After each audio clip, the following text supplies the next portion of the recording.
So the other day, I was talking with some friends about how many hours we each have in Rocket League, since you can actually see that if you play Rocket League on Steam. I hadn't looked at my hours in a long time, so I was shocked to see that I now had over 7,000 hours poured into Rocket League. Granted, for the past 2 years, I've been focusing much more on helping others get better instead of improving myself, but regardless, I've put over 7,000 hours into Rocket League one way or another, whether it's actually playing, coaching, editing videos, or anything else. And when you spend so much time improving yourself at one thing, you tend to learn a lot. So in this video, I'm covering 5 crucial things I didn't learn until I had already poured thousands of hours into Rocket League. That way, you can learn from my experience without needing to go through the frustration of learning the hard way yourself. And of course, if you want to see more videos like these, please hit subscribe. I've got 6 hours worth of high-quality tutorials already on this channel, ranging anywhere from the unstoppable way to rotate to how to dribble for complete beginners. So if you're interested, I'd recommend checking out the playlist linked below or in the end card of this video. But anyway, let's get started.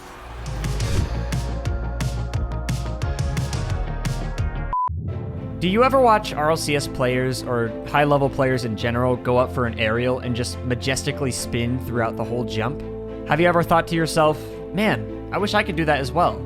Well, to save you some time, I'm going to tell you this right now. Don't do this. At least if you're only plat or diamond or even champ, you should not be spinning during your aerials. Now, you may have heard before that spinning is just for looks, or you may have just inferred that yourself, but that's actually not true. There actually is a competitive reason why spinning is so helpful. Yes, this does look way cooler than a normal aerial, but that has nothing to do with why professional players actually do this. When you jump for an aerial normally and make contact, your car reacts to it. Obviously, this is literally Newton's third law of motion.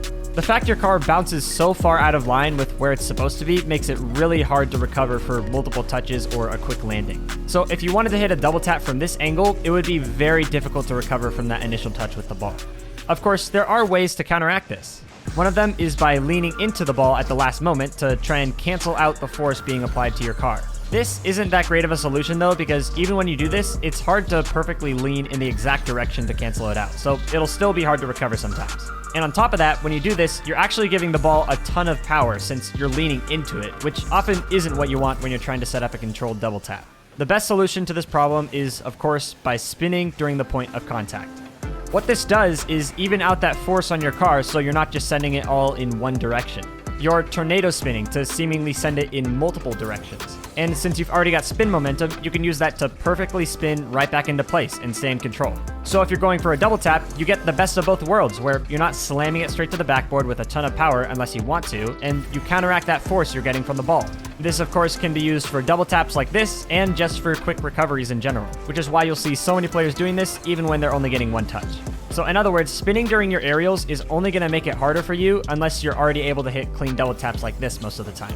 If you can't consistently read the backboard, don't bother trying to spin. And if you think you can consistently read the backboard and you're only diamond or something, you're probably overestimating your skill, because if you actually could, you wouldn't still be diamond.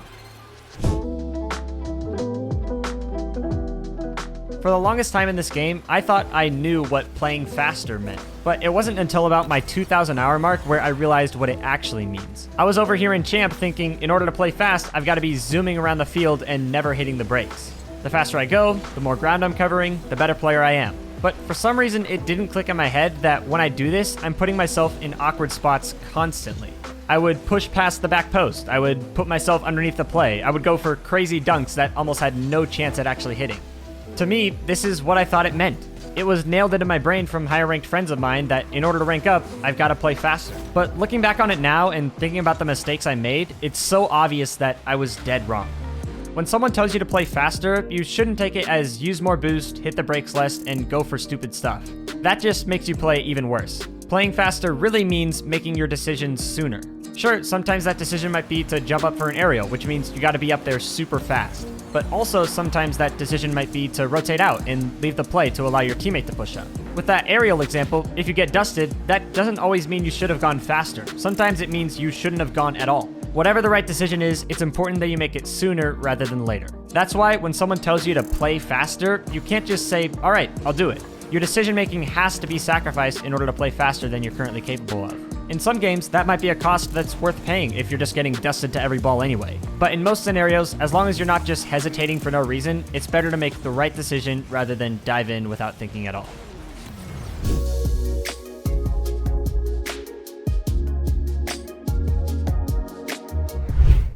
This situation I can almost guarantee you've been in multiple times. You're on offense. It's a breakaway goal scenario. There's 2 of you and 1 of the opponents. Your standard 2 versus 1 setup. You, as a team, have multiple options here. You could just let one guy solo play and hope they beat the defender in a 1v1. You could flick it off the backboard for your other teammate to follow it up. You could do an infield passing play. Or you can have one player go for a bump as the other dribbles. Those are the main options you have.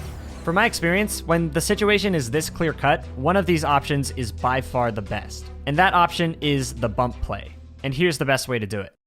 Executing this play is honestly very simple, so once you and your teammate are on the same page, you both already know exactly what to do. And if you execute it correctly, it's impossible for the defender to save.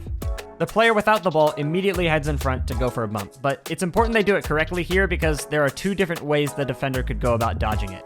They could tap the brakes and let you drive in front, or they could jump over you and keep their momentum. What you do as the bumper is key, and your job is easy. 1, you find the point where they would be at if they continue driving normally and don't even see you on their screen. Then 2, you drive directly at that point without jumping or flipping. Whatever you do, don't try to predict the way they're going to dodge your bump. Just drive directly at that point. As for the other player, they should 1, quickly drop the ball in front of their car, and then 2, take the ball to the opposite post that the defender is coming from. If you think they can't reach it in time, go ahead and just take the shot at that far post. If you think they could save it, or you're just not confident in your shot placement, just dribble it to that far post and then take a low 50 to force it in. If you choose to shoot it, it's obviously just going to go in because you would only shoot it if you see the opening. And if you take a low 50, there's no way you lose it since the defender was forced to jump over the bumper to get to you in the first place. No matter what they do, it's an automatic goal for you, assuming each player does their job correctly. I didn't figure out this was the best way to score in these 2v1 scenarios until countless attempts of trial and error. I've tried flicking it as they go for a bump, but that doesn't work because they could just jump over the bumper and make a pre-jump save. I've tried predicting the path the defender is going to take, but that doesn't work because a lot of the time I just guess wrong. The only way to consistently score from these opportunities is with this specific strategy. On screen now are examples of plenty of times I've used this strategy over the past few weeks. So far, the only time I haven't scored in this situation with this strategy, which is rare in the first place, is if I just miss the shot or take a bad 50, which is my own fault anyway. Other than that, it's very easy to do and works almost every single time. One of the worst things you can do when trying to actually improve at Rocket League is jumping straight into ranked without thinking anything of it. No, this isn't about remembering to warm up, and this isn't about queuing with a team instead of solo queue. This is about having a specific purpose to the games you're playing. The worst parts of my Rocket League career came from the same times where I was caring way too much about my rank. It was totally unjustified because I was raging at the fact that I couldn't rank up to champ when obviously champ wasn't even my end goal for Rocket League. This game has so many aspects, and if you're just jumping into games with the hope that you'll get better naturally, you'll be very disappointed. Look at it like this. I've met and coached so many different grand champions in my time playing Rocket League. Some of them have gotten here in 1,000 hours, and some of them in 3,000 hours. So answer me this. Which category of players would you want to be in? I hope you chose the 1,000 hours category. You'd be getting just as good as other players, but in a third of the time. And there's one main difference between these two types of players that I've consistently noticed with almost all of them.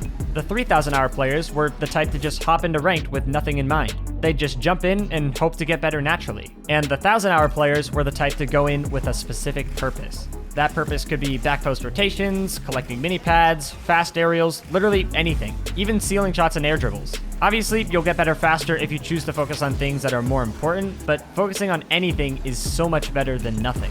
Surprisingly, more than half of the time when I ask someone I'm coaching what they've been working on lately, they either don't have an answer for me or they have to think about it for a few seconds. So let me ask you, what have you been working on lately? If you can't tell me a specific answer like mini pad rotations, redirects, or anything like that instantly off the top of your head, you're in that 3,000 hour category. But it's never too late to make that change. Even if you only play Rocket League once every few days and don't have much time to grind, you can still do this. Making this change isn't about how often you play. It's about how you play when you do get the time. So at the very least, have something you're trying to get better at. Even if it's something stupid like flip resets in Platinum. That's still far better than hopping into ranked and hoping for the best. I go in depth about this topic in my Rocket League course linked down below. So if you want to check it out, there's a link in the description and in the pinned comment.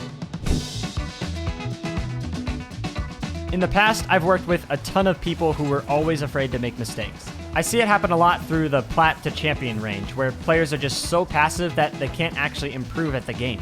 This kind of goes hand in hand with the previous tip. Whatever you focus on, you can't be afraid to go for it. If you're focusing on double taps, don't be afraid to go for them even if you probably won't score it. The only way to learn something is by doing it. A lot of the time, I find new rotation strategies like demo rotations to try out by just testing them in ranked. I have no idea if they're going to work or not, but if they do, I'm more likely to do it again. But if I box myself in and only improve what I'm already good at in a real game, then I'm limiting my improvement by a large margin. Now, I'm not saying you should go for double taps when it's a wide open net, that's just ridiculous. But if you have the opportunity and you think it makes sense, just go for it.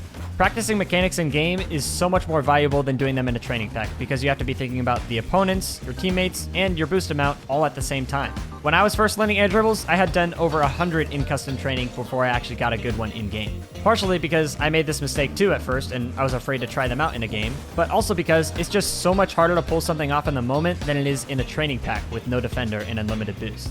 The whole point of practicing a certain mechanic or rotation in the first place is so you can use it in a real game. So don't be afraid to try it out, even if you still suck at it. So those are 5 things I didn't learn about Rocket League until I already had thousands of hours put in. Hopefully you can learn from this stuff and don't have to learn it the hard way after thousands of hours like I did. If you want to see more videos like this, please subscribe and click the like button to let me know. And if you want to take a deeper dive into Rocket League improvement, check out my course on Rocket League teamwork through the link in the description or the pinned comment. Other than that, thanks for watching, and I'll see you later.